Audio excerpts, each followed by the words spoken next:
deeqdani lacageed ee maamulka gobolka Hiiraan maanta uu ku wareejiyay guddiga gurmadka fatahaadda webiga Shabeelle ee gobolka Hiiraan oo gaaraysa $50,000 Mareykanka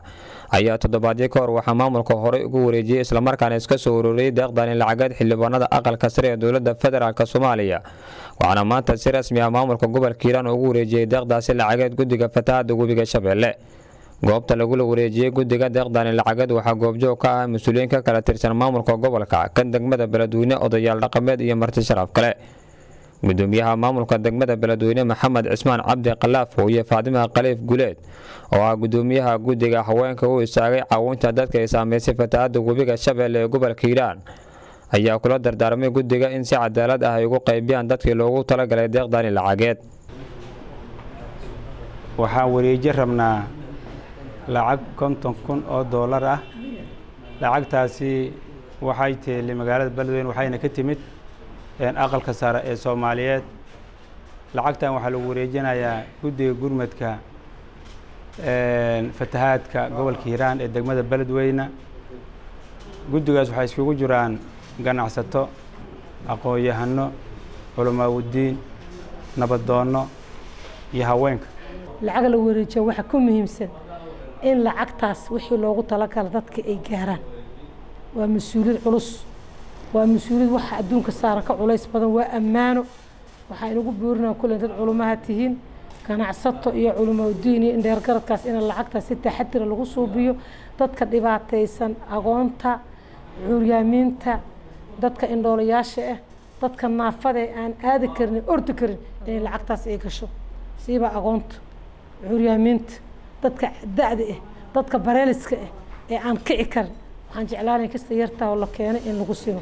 waa dareensana wax loo soo dhiibay dhibaato badan ay leedahay waa nila tuhmi karaa waa nila eeday karaa waa nila amaani karaa laakiin waxa ka weyn ajirka aad suubsataan ay ummadda wax gaarsiinaysiin gudoomiyaha maamulka gobolka Hiiraan Cabdullaahi Axmed Maalin Sufuro oo lacagtan ku wareejiyay guddiga gurmadka fatahaadda webiga Shabeelle ee gobolka Hiiraan ayaa faahfaahin ka bixiyay tirada lacagta uu ku wareejiyay guddiga cidda soo dhiibtay iyo sidoo kale sababaha keenay in mar hore loo qaybin waayo dadkii loogu talagalay maadaama maalmo ay ka soo wareegtay xilligii xildhibaanada aqalka sare ay ku wareejiyeen deeqdani lacageed ee maanta guddiga lagu wareejiyay lacagta kaashka ha noo timid hor iyo harantaba $50,000 hadda miiskan saaran aqalka sare ee Soomaaliya ama sanadka loo yaqaan ayaa noo keenay meel fagaara ay nagu la wareejiyeen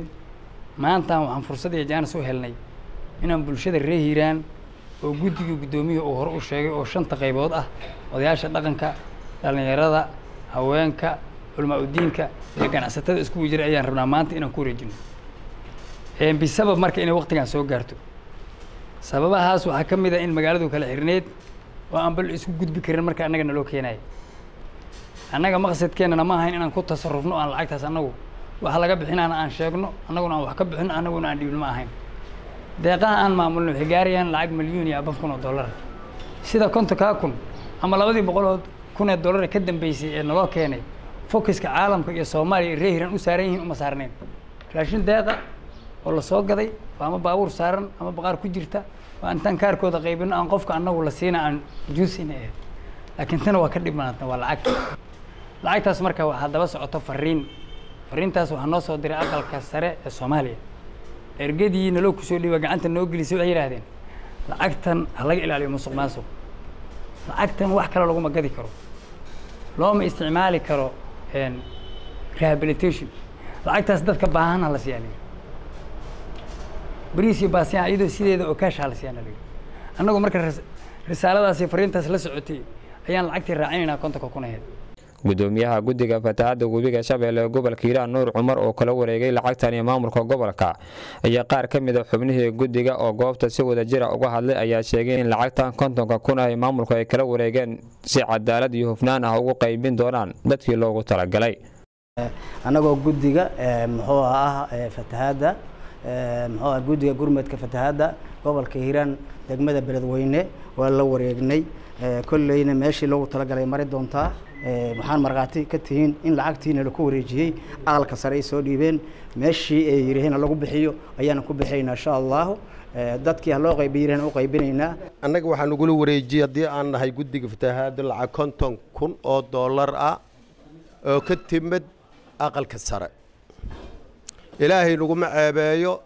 annaga waxaana loo dhiibay $50,000 ilaahay waxaan u sheegaynaa dadkan aan u sheegaynaa in sidii loogu talagalo aan ku bixinayno Khalid Maxamed Ismaaciil Kacse telefishinka caalamiga Somali News beledweyne